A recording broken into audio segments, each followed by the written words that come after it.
Ministra nuestras vidas. Enséñanos, Señor, tu voluntad a conocerte más y a vivir para ti. En el nombre de Jesús. Amén.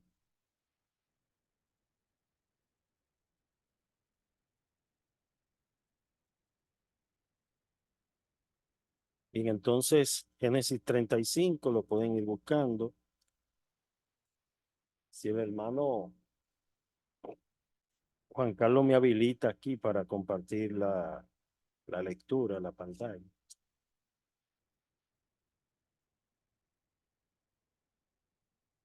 ¿Mm?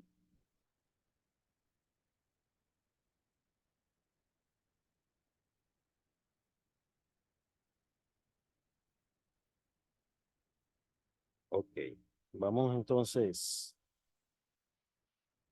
¿Qué vimos la semana pasada? ¿Quién me dice? Estuvimos estudiando la deshonra de Dina. Y dijimos que Dina era hija de Jacob y de Lea. Bien, en esta ocasión vamos a ver ese maravilloso encuentro que el Señor tiene, que tiene Jacob con Dios.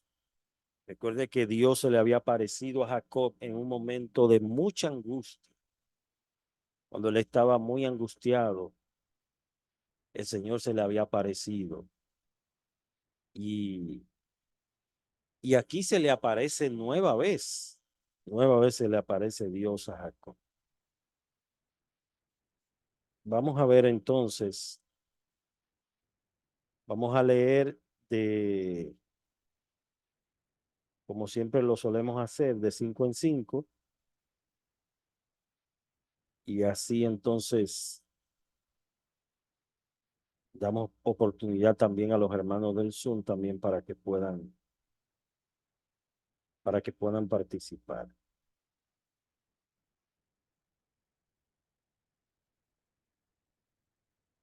Ok. Vamos a leer entonces los primeros 5 versículos.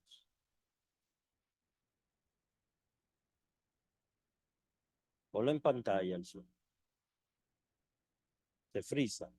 Está ahí abajo en el link.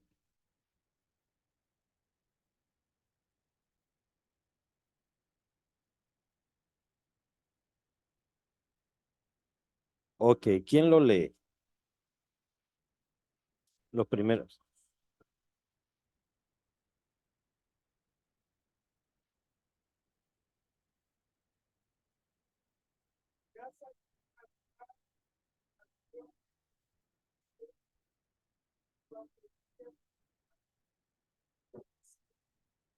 Ujú.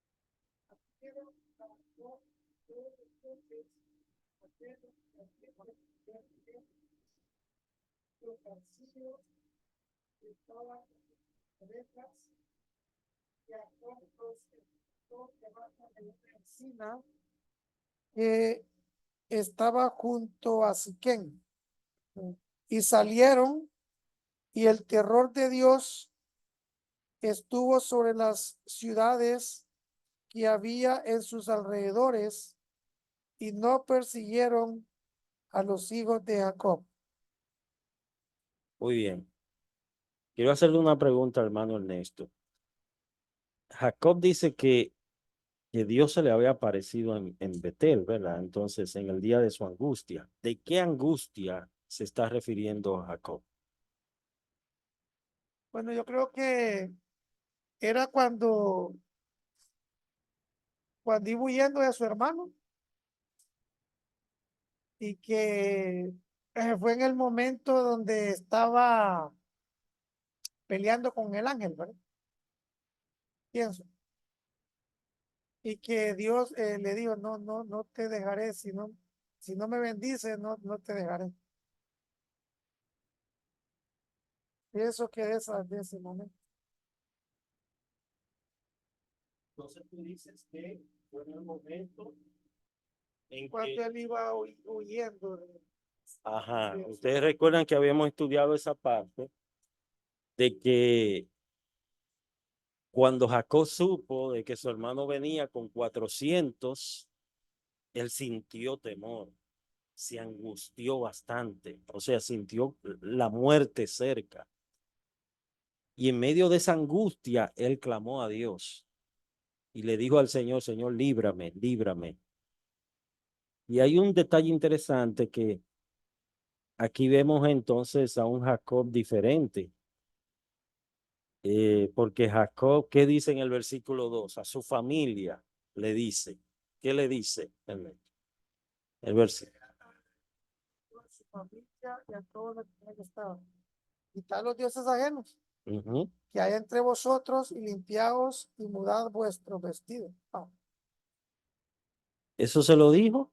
Su familia y a los trabajadores, a los que eran de él, pues, los propiedades Sí. de sus siervos. ¿Y por qué él le estaba diciendo, quiten los dioses ajenos, límpiense, cámbiense la ropa, los vestidos? ¿Qué, qué, qué, qué se estaba avecinando? ¿Qué venía? Versículo 3. Levantémonos y subamos a Betel y haré ahí un altar al Dios que me respondió en el día de mi angustia y ha estado conmigo en el camino que he andado. Muy bien, muy bien. Nosotros vamos a ver más adelante, vamos a explicar esa parte de lo que significa el Betel y el encuentro que tuvo Jacob allí. Vamos a continuar entonces con los versículos del 6 al 10. Llegó Jacob a Luz, que está en tierra de Canaán. Esta es Betel, él y todo el pueblo que con él estaba. Y edificó allí un altar y llamó al lugar el Betel, porque allí le había aparecido Dios cuando huía de su hermano. Entonces murió Débora, ama de Rebeca, y fue sepultada al pie de Betel, debajo de una encina, la cual fue llamada Alón Bacú.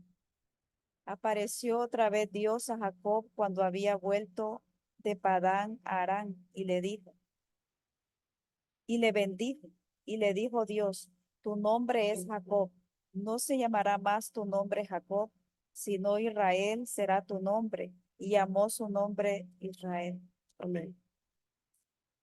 Bien, versículos 11 al 15. También le dijo Dios, yo soy el Dios omnipotente, crece y multiplícate. Una nación y conjunto de naciones procederán de ti, y reyes saldrán de tus lomos. La tierra que he dado a Abraham y a Isaac, la daré a ti, y a tu descendencia después de ti daré la tierra. Y se fue de él, y se fue de él Dios del lugar en donde había hablado con él. Y Jacob erigió una señal en el lugar donde había hablado con él, una señal de piedra, y derramó sobre ella libación, y echó sobre ella aceite, y llamó Jacob el nombre de aquel lugar donde Dios había hablado con él, Betel.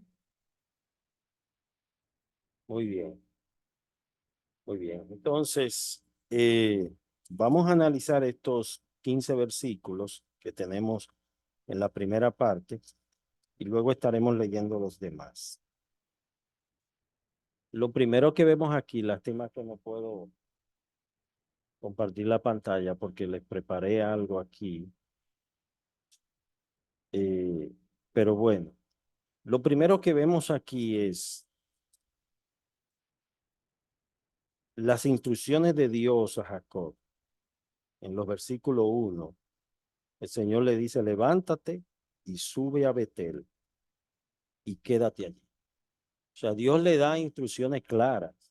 Levántate, sube a Betel y quédate allí. Pero también le dice, haz allí un altar al Dios que se te apareció cuando huías de tu hermano Esaú. Esto era como un recordatorio, ¿verdad? Porque ustedes saben que en ese lugar Jacob había tenido un encuentro con Dios. Lo estudiamos en clases pasadas. Él había tenido un encuentro con Dios. Dios se le había aparecido en un momento muy crucial de su vida, ya que él se sentía muy angustiado.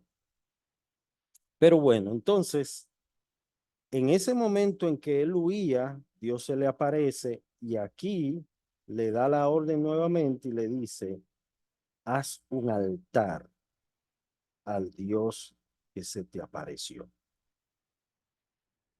Y me llama la atención, hermano, porque el altar en aquellos tiempos era algo rústico, algo sencillo. Dios no pedía altares de oro, no, de piedras. Incluso les decía que eran piedras que rústicas, que no tenían que ser labradas, porque lo que Dios estaba buscando más que un sacrificio era el corazón, un corazón rendido. En el caso de Salomón, Salomón sí Dios le dio la facilidad porque le dio la instrucción, le dice, mira, construyame casa. Pero en esos tiempos eran altares que se levantaban, altares, y en ese altar se ofrecía un sacrificio. Y ese sacrificio era un holocausto. La palabra holocausto significa quemado completo. Es decir, que el holocausto tenía esa característica, que tú no podías dejar nada. Habían otros tipos de sacrificios que el sacerdote podía tomar las vísceras, lo de adentro, y tomarlo para sí. Pero en el caso del holocausto tenía que ser quemado completo. No podía tomar nada. Y eso trae una gran enseñanza a nuestra vida. ¿Qué significa eso? Sin reservas, una entrega sin reservas. Entregarlo totalmente. Eso es lo que significa la palabra holocausto. Entonces, los versículos 2 en adelante, el Señor le da instrucciones a Jacob sobre esto, pero Jacob le dice a su familia, ya un hombre que había sido transformado por el Señor, le dice, quiten los dioses ajenos, porque subamos a Betel. Betel era el lugar del encuentro con Dios. Jacob no quería subir a Betel en esa condición. Fíjese la preparación antes de encontrarse con Dios. Había una preparación previa. Él le está diciendo a su familia, prepárense, quiten los dioses ajenos, eh, límpiense, quítense los vestidos, porque vamos a hablar con Dios, vamos a tener un encuentro con Dios. La palabra Betel proviene del hebreo Bet-El, es una palabra compuesta, Bet-El, que significa casa de Dios. La palabra Bet significa casa y él en hebreo, él es una de las palabras hebreas que se utiliza para referirse a Dios. Por ejemplo, cuando decimos Elohim, ¿eh? Elohim, El Shaddai. Y así otras palabras en hebreo, él significa Dios. Entonces, Betel lo que quiere decir es casa de Dios. Entonces, en Betel, Betel era un lugar de encuentro.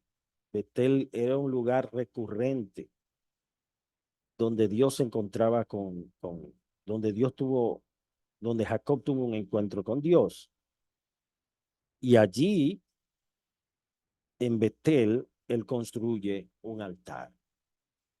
Pero también, en segundo lugar, era un centro de culto, era como un epicentro. Ustedes saben que cuando hay un terremoto o hay un temblor de tierra, siempre ubican el epicentro, el epicentro. Aunque todo tiembla a su alrededor, pero en la parte donde está el epicentro, ahí se siente con mayor fuerza. Entonces Betel era como el epicentro del culto a Dios. Vamos a leer primero de Reyes 12, 28 al 33. Luego, posteriormente, ese lugar también se convirtió en un centro de idolatría. Algo que fue santo, un lugar santo, también se profanó. Mire, hermanos, cuando Dios manda a congregarse, cuando Dios manda a congregarse, no especifica en cuanto al aspecto físico. Obviamente nosotros nos reunimos aquí, ¿verdad? Y esto se constituye en una iglesia. Inmediatamente los santos se reúnen, todo esto ha sido consagrado para el servicio de Dios. Pero imagínese en algunos lugares donde no hay un templo, es decir, no tienen un templo físico. Quizás se están reuniendo debajo de un árbol o debajo de una carpa o quizás a la orilla de un río. Y ahí se están reuniendo dos o tres. Por eso el Señor dice, es que donde están dos o tres reunidos en mi nombre, allí estoy, dice el Señor.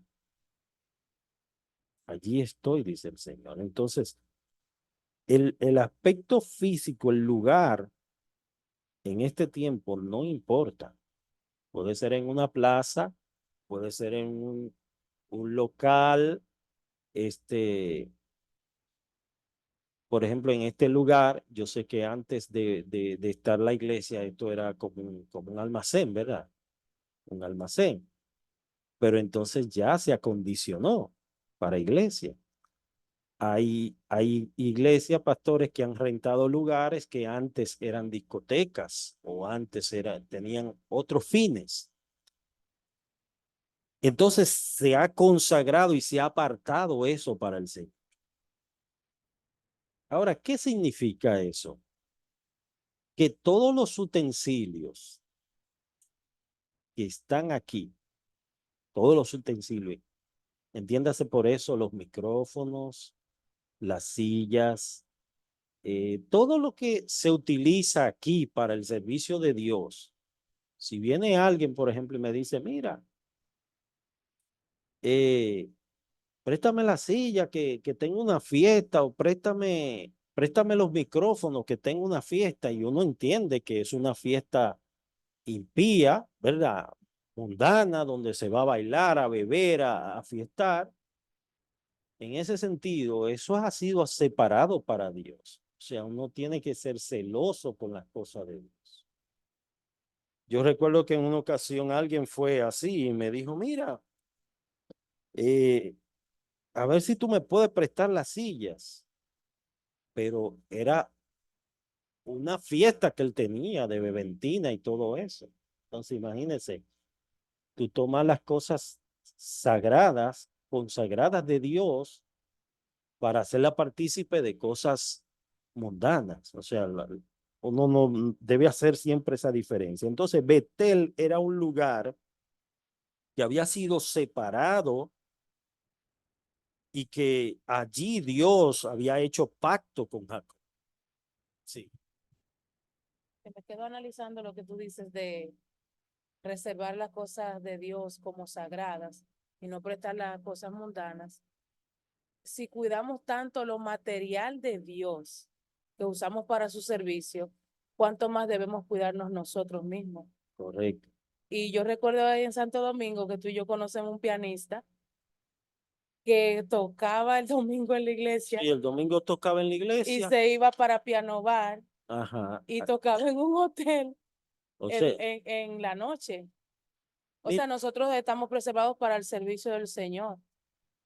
Por ejemplo, tú haces un servicio en tu iglesia como creyente, tú no puedes irte al mundo porque ese es tu talento, irte entonces al mundo a ganar dinero con eso, cantándole al mundo, tocándole al mundo.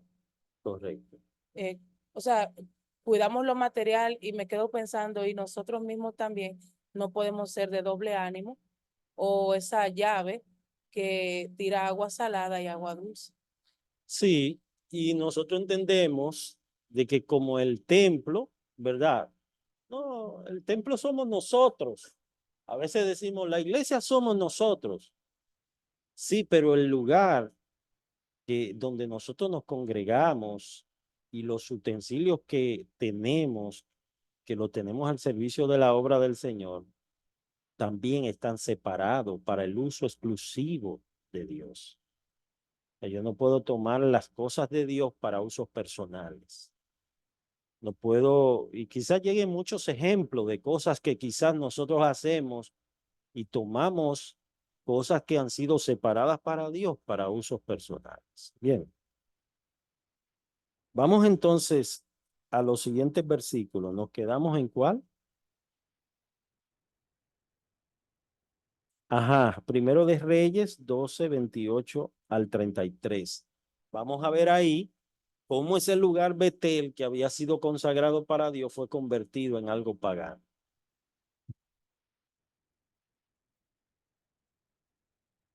Y habiendo tenido consejo, hizo el rey 2 becerros de oro y dijo al pueblo: Bastante habéis subido a Jerusalén. He aquí tus dioses, oh Israel, los cuales te hicieron subir de la tierra de Egipto. Y puso uno en Betel y el otro en Dan. Y esto fue causa de pecado, porque el pueblo iba a adorar delante de uno hasta Dan. Hizo también casas sobre los lugares altos e hizo sacerdotes de entre el pueblo que no eran de los hijos de Leví. Entonces instituyó Jeroboam fiesta solemne en el mes octavo, a los 15 días del mes, conforme a la fiesta solemne que se celebraba en Judá. Y Amén. Ok. Entonces ahí vemos claramente cómo cosas paganas fueron colocadas en el mismo lugar donde Dios había consagrado como su epicentro de adoración, Betel, casa de Dios.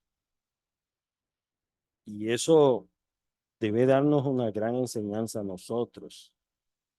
El hecho de que, como les decía, este lugar o cualquier otro lugar que nosotros consagremos para el servicio de Dios, eh, es algo apartado, apartado para Dios. No, no tomemos eso como tan a la ligera. No, esto es solamente cuatro paredes, esto no importa. No, yo pienso que sí merece un cierto respeto, ¿verdad? Merece cierto respeto porque es el lugar donde se reúnen los santos. Una vez me congregaba de muy jovencito en una iglesia que tenía los bancos de madera.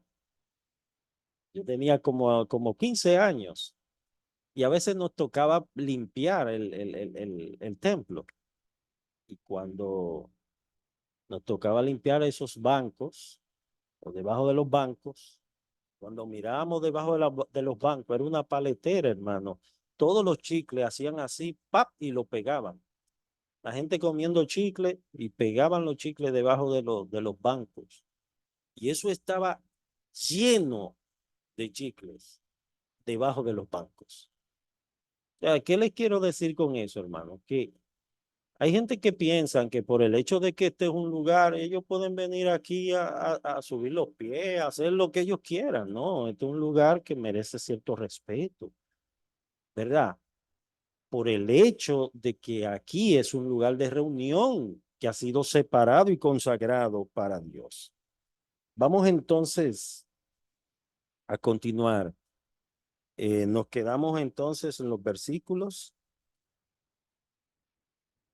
Vamos al 16. Del 16 ahí nos habla acerca de la muerte de Raquel. 16 al 21.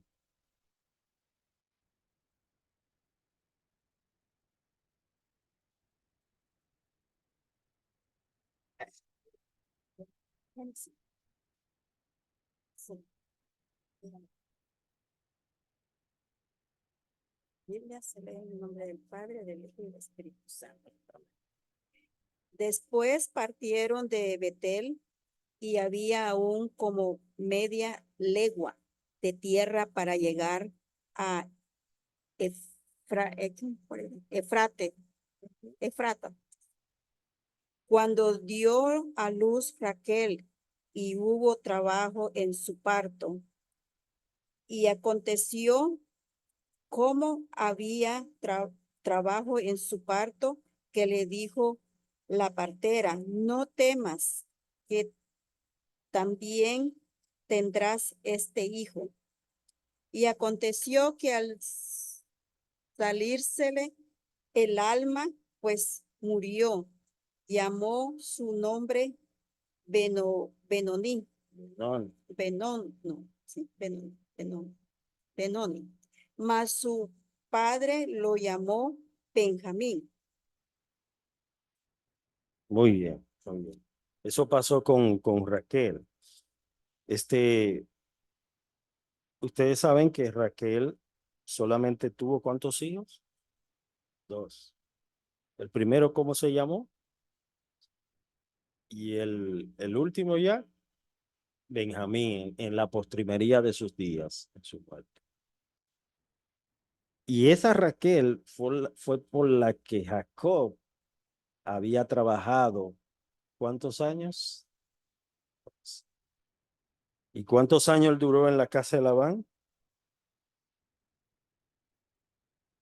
20 años. Es decir, hermano, que Dios había procesado a Jacob y lo había machacado como se machacan las olivas para sacar aceite. Eh, eh, eh, a veces uno se queja de los procesos, pero los procesos son necesarios. Y Dios nos pasa por procesos para sacar de nosotros algo refinado,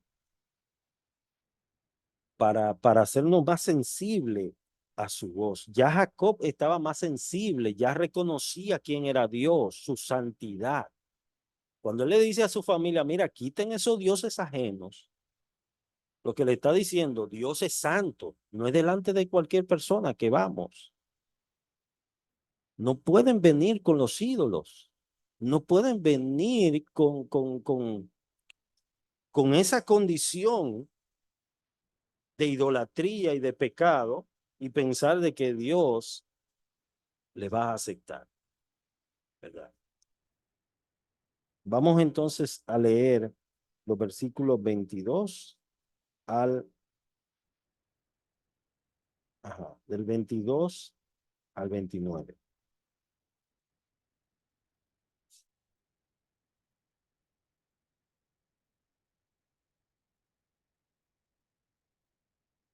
Aconteció que cuando moraba Israel en aquella tierra, fue Rubén y durmió con Bilha, la concubina de su padre, lo cual llegó a saber Israel. Ahora bien, los hijos de Israel fueron 12. Los hijos de Lea: Rubén, el primogénito de Jacob; Simeón, Leví, Judá, Isaacar y Zabulón. Los hijos de Raquel: José y Benjamín. Los hijos de Bilha, sierva de Raquel: Dan y Neftalí. Y los hijos de Silpa, sierva de Lea: Gad y Aser. Estos fueron los hijos de Jacob, que le nacieron en Padán Aram. Bien, vamos entonces a leer del 27 al final.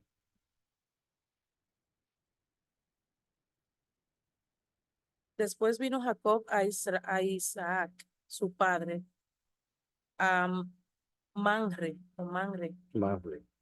a la ciudad de Arba, que es Hebrón, donde habitaron Abraham e Isaac. Y fueron los días de Isaac 180 años. Y exhaló Isaac el espíritu y murió. Y fue recogido a su pueblo, viejo y lleno de días. Y lo sepultaron Esaú y Jacob sus hijos. Bien. Entonces aquí vemos dos cosas. Primero, la descendencia de los hijos de Jacob. Déjenme ver si puedo voltear esta parte para que ustedes vean algo que pude preparar aquí. Sobre la descendencia de los hijos de Jacob, es interesante cuando nosotros vemos de que, a ver si lo logran ver ahí. No sé si lo logran ver porque no se pudo proyectar.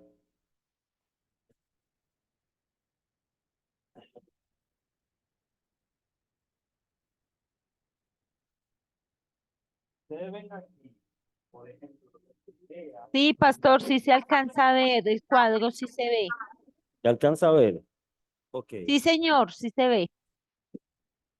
Los de Lea son Rubén, Simeón, Leví, Isaacar, Zabulón. Esos son los de Lea. Y Lea no fue por la que Jacob trabajó. ¿Mm? Dios tuvo misericordia de Lea, ¿verdad? Y le concedió hijos.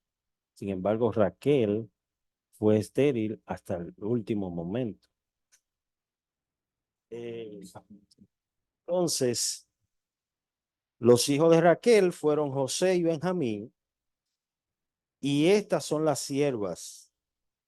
Bila, que era la sierva de Raquel, Dan y Neftalí. Son los hijos de Bila, y de Silpa, que era la sierva de Lea, Gad y Aser. Por todos, ¿cuántos fueron los hijos de Jacob? Fueron 13. Lo que pasa es que no se cuenta la mujer. Sí, fueron 13. Ahí está Dina incluida, pero ustedes saben que en aquellos tiempos, en los tiempos bíblicos, no se contaban las mujeres, los niños. Correcto, correcto. Por eso, cuando ustedes leen, por ejemplo, Mateo, la descendencia de Jesús viene por la línea davídica, ¿verdad? Por la línea del hombre. Entonces, es importante cuando ustedes estudian esto y se dan cuenta que Dios todo lo hace en orden. Dios todo lo hace en orden. Yo siempre me he preguntado, y con esto ya vamos a finalizar, porque siempre me he preguntado por qué las esposas de los patriarcas eran estériles. ¿Quién me dice? Vamos a ver. ¿Eso era algo común en aquellos tiempos? ¿Era algo normal? ¿O había algún propósito en todo esto? Sí. Pienso que es Dios llevándose la gloria en esto. Él quería mostrar su poder Ujú. a cada uno de ellos. Entonces, al mismo Abraham, siendo ya viejo, la promesa de 75 años, haciéndolo padre a los 100, y ella en su vejez hasta... A mí me conmueve cómo es que Dios está conversando, si te reíste y no me creíste. Cuando él está hablando con Sara y no le creía. Ujú. ¿Cómo siendo yo ya vieja voy a tener, sin tener deleites y voy a tener ya hijos? Entonces ahí se manifestó el poder de Dios para Sí, su gloria. sí. Mire, hermano, es que Dios es incomprensible. O sea, tú no puedes tomar a Dios y meterlo en una cajita de fósforo. Como decía el pastor, el predicador, que tú no puedes estudiar a Dios como una materia de universidad, ¿verdad? Y pretender que tú te sabes todo de Dios. Dios es incomprensible. Lo poco que sabemos es porque Él se ha dado a conocer.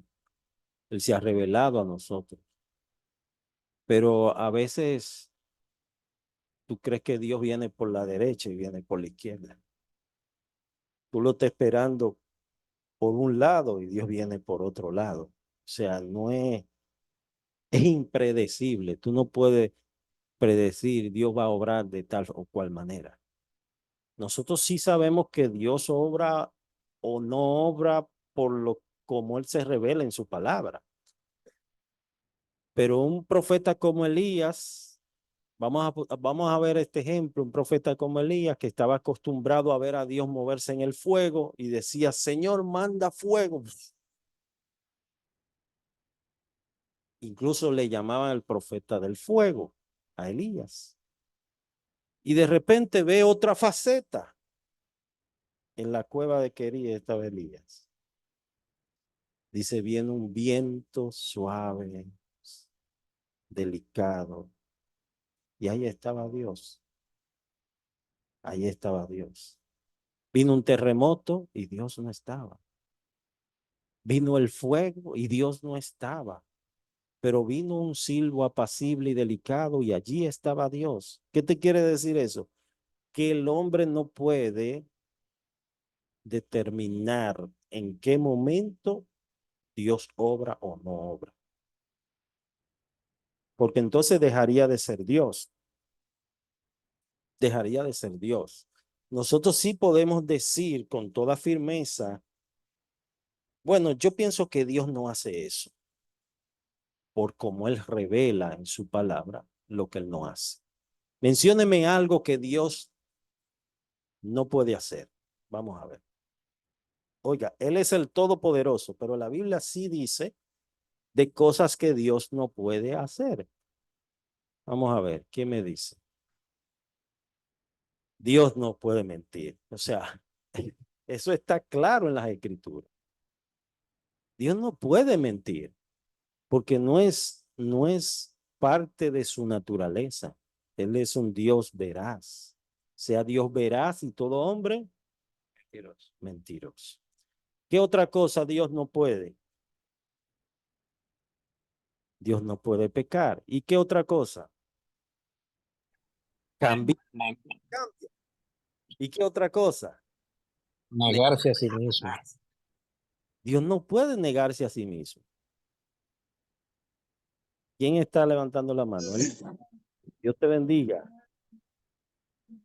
Vamos a ver, adelante.